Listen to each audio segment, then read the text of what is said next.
먼저 마태복음 2장 19절에서 23절 말씀 보고 오늘 강해 시작하겠습니다. 마태복음 2장 19절에서 23절 말씀입니다. 같이 한번 읽어보겠습니다. 시작. 헤롯이 죽은 후에 주의 사자가 애굽에서 요셉에게 현몽하여 이르되 일어나 아기와 그의 어머니를 데리고 이스라엘 땅으로 가라.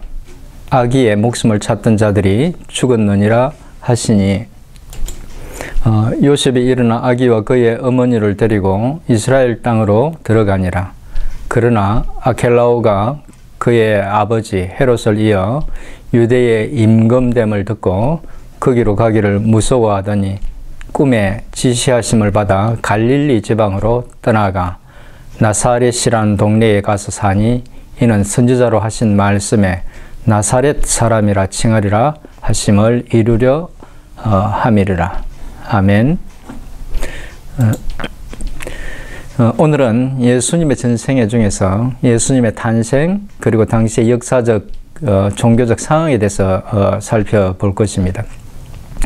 예수님의 탄생에 관한 메시지는 크리스마스 때마다 많이 들어서 어느 정도 잘 알고 있을 것 같아서 반복된 이야기보다는 예수님의 탄생에 대해 보다 큰 관점에서 살펴보려고 합니다.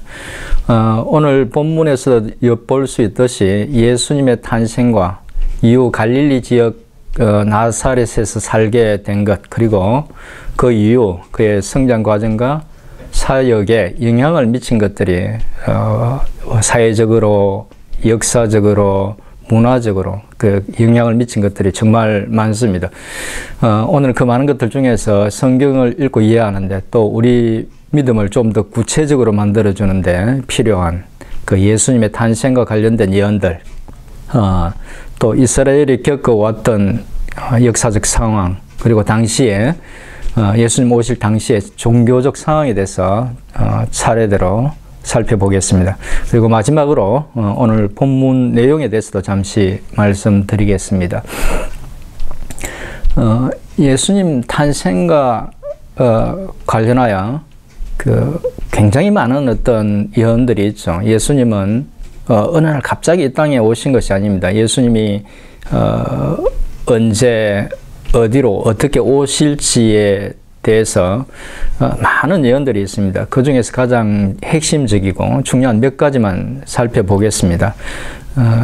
먼저 예수님은 여인의 후손으로 오신다는 말씀이 창세기에 기록되십니다. 창세기 3장 15절입니다. 같이 읽어보겠습니다. 내가 너로 여자와 원수가 되게 하고 네 후손도 여자의 후손과 원수가 되게 하리니 여자의 후손은 네 머리를 상하게 할 것이요 너는 그의 발꿈치를 상하게 할 것이니라 하시고, 또 예수님은 처녀의 몸에서 출생하신다는 것이 예언되어 있죠. 이사야서 7장 14절입니다. 같이 읽어보겠습니다.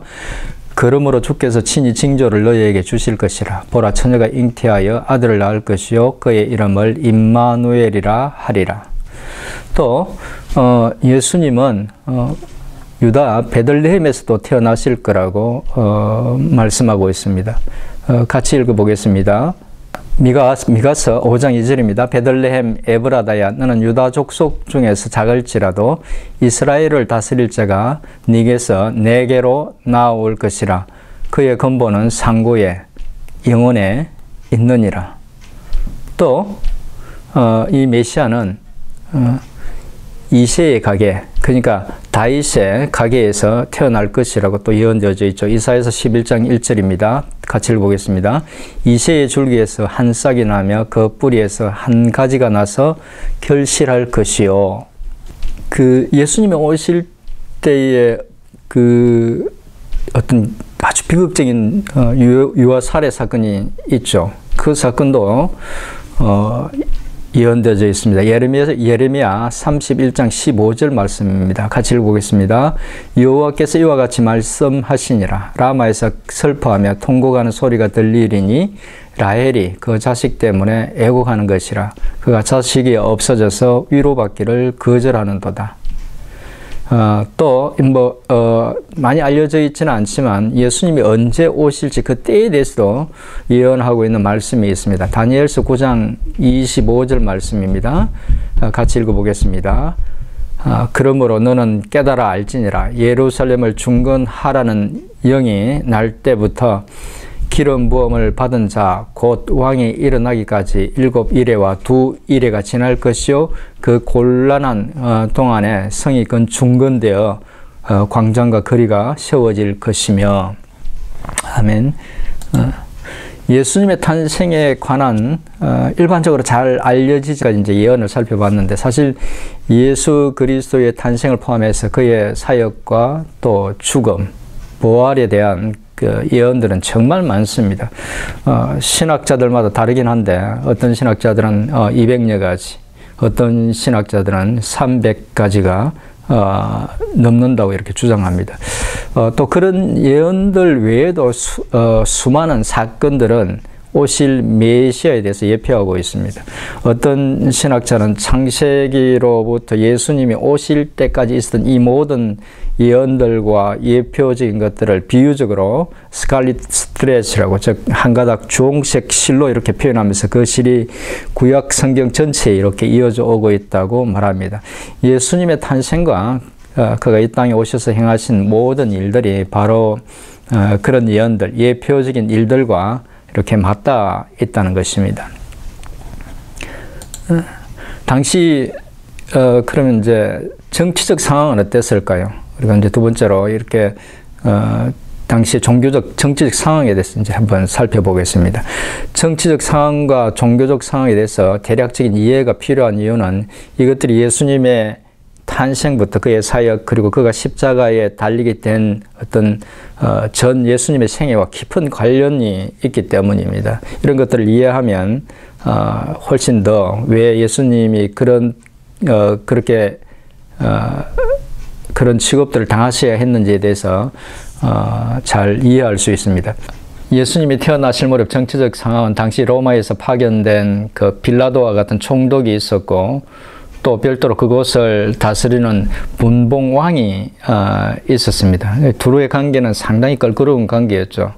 한쪽은 식민지를 감독하는, 또 한쪽은 그 식민지 사람들에게 어떤 권력을 행사하는, 근데 늘 총독의 눈치를 봐야 했던 그런 왕들은 이 총독들을 그리 좋아할 리가 없고, 또 이 총독들은 그 분봉 왕들이 어찌 보면 식민지 사람들인데 그 사람들을 자기 발 아래 또 자기의 어떤 그런 손안에 이렇게 두고 싶어 했기 때문에 그 둘의 관계가 그렇게 좋은 관계가 아니었습니다.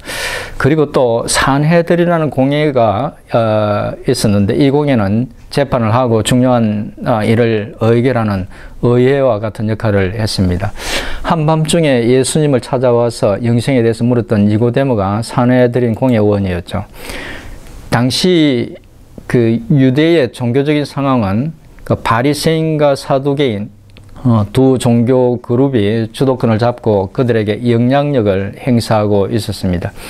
이들은 앞에서 말씀드린 산헤드린의 주된 구성원이었습니다. 그런데 이 바리새인이나 사두개인은 구약에는 전혀 나오지 않다가 신약에 갑자기 나타납니다. 이유는 이 두 집단은 바벨론 포로 귀환 이후 약 400년간의 중간기 혹은 암흑기에 형성된 집단들이기 때문입니다. 좀 더 엄격하게 엄밀하게 이야기하면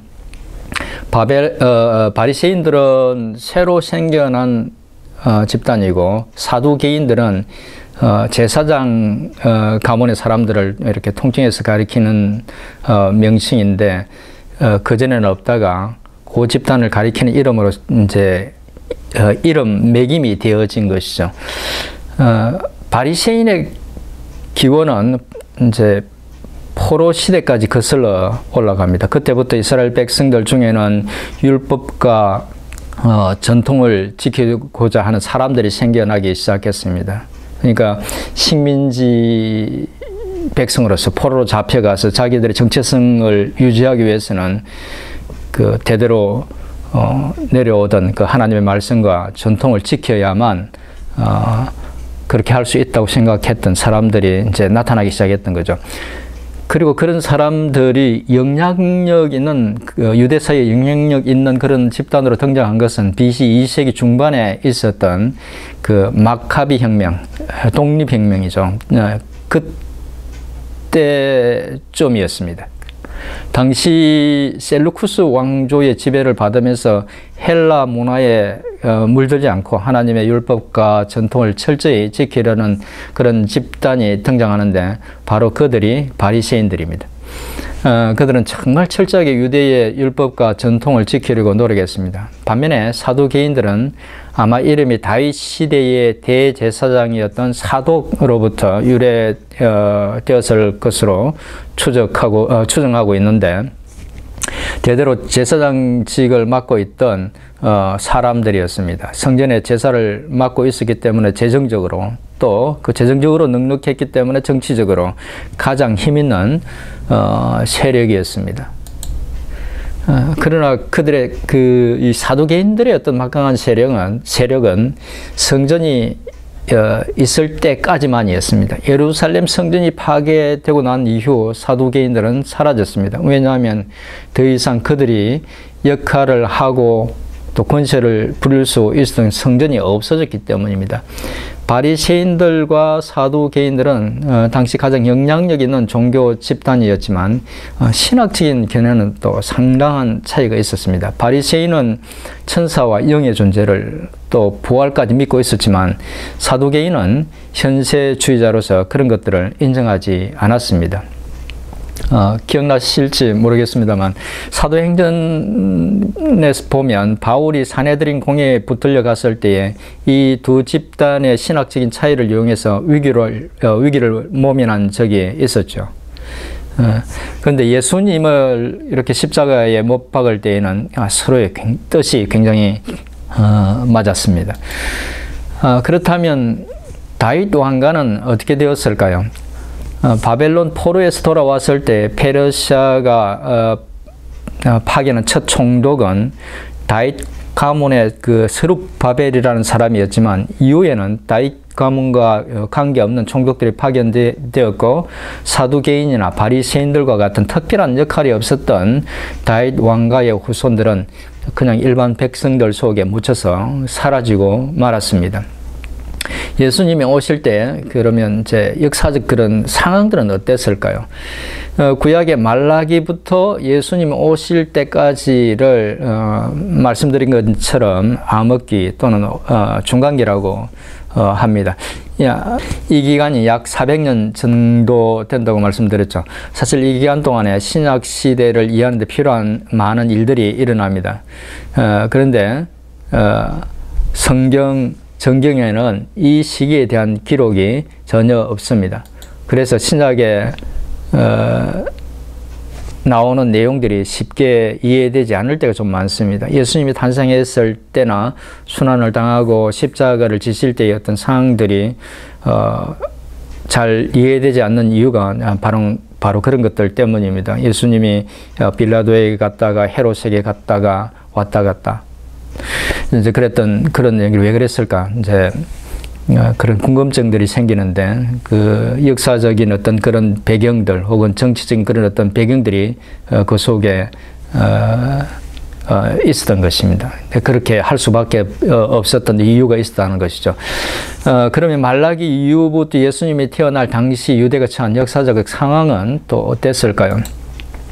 중간기에 이스라엘에게 큰 영향을 주었던 역사적 사건들을 아주 간단하게 살펴보겠습니다. 이스라엘 백성들이 바벨론 포로에서 돌아온 후 유대는 페르시아 식민지로 있습니다.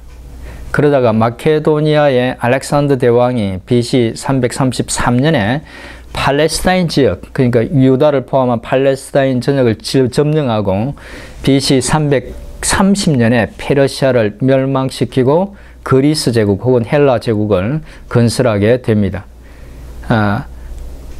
그런데 왕성하게 정복 활동을 벌이던 알렉산더 대왕이 갑자기 죽으면서 헬라 제국은 네 왕국으로 이렇게 나누어집니다.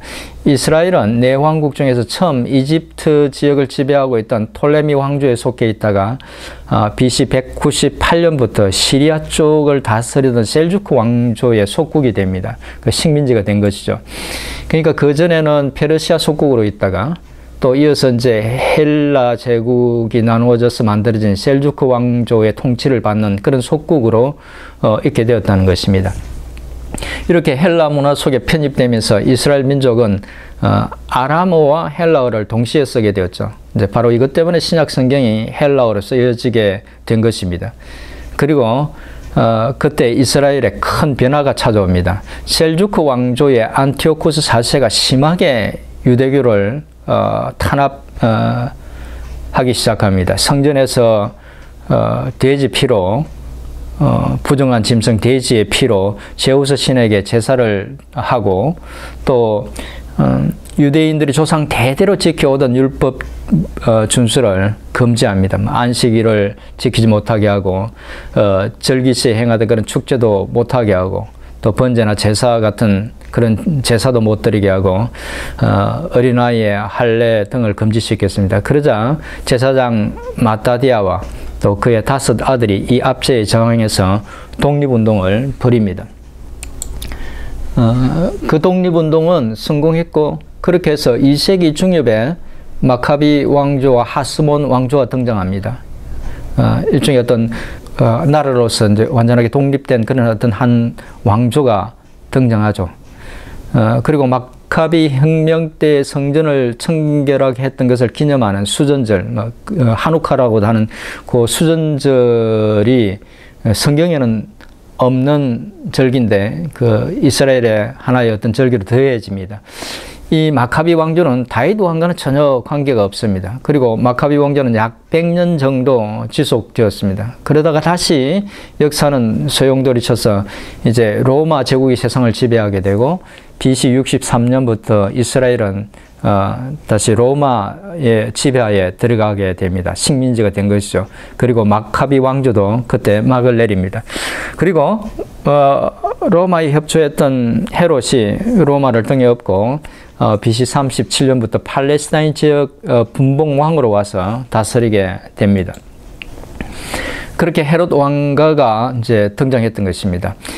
예수님이 베들레헴에 태어났을 때에 그리고 동방 박사들로부터 그의 탄생 소식을 듣고 2살 이하의 모든 사내 아이, 그 지역에 있던 사내 아이를 살해했던 왕이 바로 이 헤롯 왕이죠. 헤롯 대왕입니다. 이 헤롯 대왕이 죽자 팔레스타인 땅을 세 아들에게 나누어 주어서 다스리게 합니다. 지도에 보시는 것처럼 이렇게 나눠져 있습니다. 정리해서 말씀드리면 이스라엘은 바벨론 포로에서 돌아온 후부터 예수님이 탄생하실 때까지 페르시아, 헬라, 로마의 식민지로 있었다는 것입니다. 세상이 이렇게 혼란스럽다 보니까 어느 시대라고 정확히 이제 말하기는 어렵지만 이스라엘 백성들에게는 메시아에 대한 기대가 생기기 시작했습니다.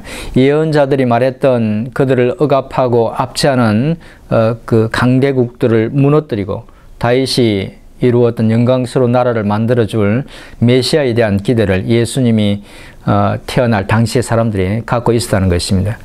그러나 그들은 이 오실 메시아가 단순히 자기들을 강대국으로부터 독립시켜주고 다윗 시대의 영화를 되찾아줄 그런 어떤 정치적인 메시아로만 생각했기 때문에 인간의 어떤 궁극적인 죄의 문제를 해결하고 또 인간을 구원하시기 위해서 오신 예수를 이해하고 받아들일 수 없었습니다. 그들의 어떤 그 성경적이지 않은 메시아에 대한 그런 기대는 하나님이 보내주신 메시아를 보는데 오히려 방해가 되는 것이 되고 말았습니다. 말씀드린 이런 어떤 역사적, 정치적, 종교적 상황 속에서 예수님은 선지자들을 통해서 예언하신 대로 유대 땅 베들레헴에 태어나셨습니다. 그리고 오늘 본문은 헤롯 대왕이 2살 미만의 아이들을 죽이려 하자 애굽으로 도망갔다가 헤롯 대왕이 죽었다는 소식을 듣고 유대 땅으로 돌아왔을 때의 일을 기록하고 있습니다.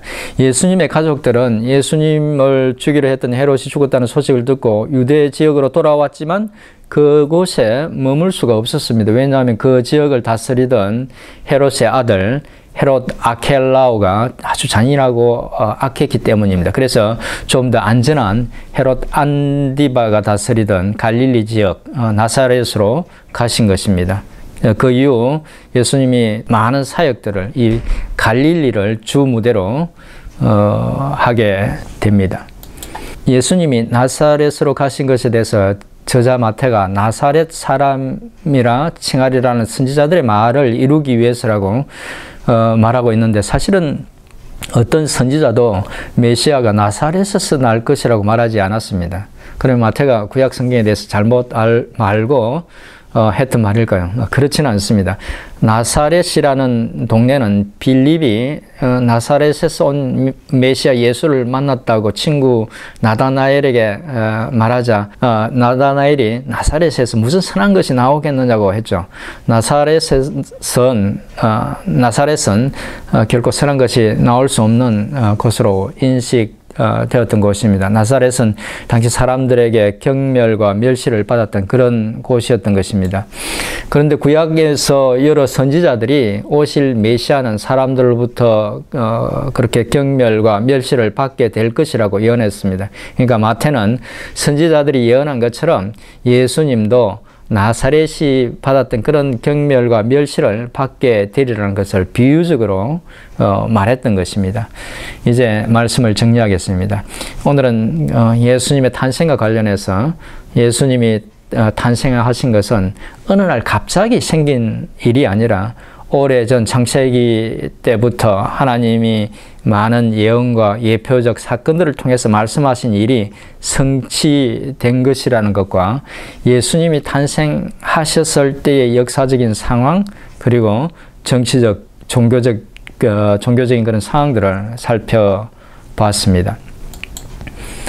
이 사실들이 말해주는 것은 하나님이신 예수님이 죄와 허물로 죽어가는 인간을 구원하기 위해서 당신의 손으로 지으신 피조물의 모습을 덧입고 실제로 역사 속에 들어오셨다는 것입니다. 냄새나는 말 구유에 또 가난한 목수의 아들로 태어나셨던 것입니다.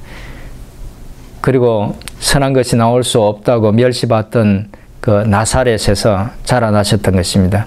그렇게 오신 주님은 오신 이후로 늘 당신의 백성들과 함께 하셨습니다.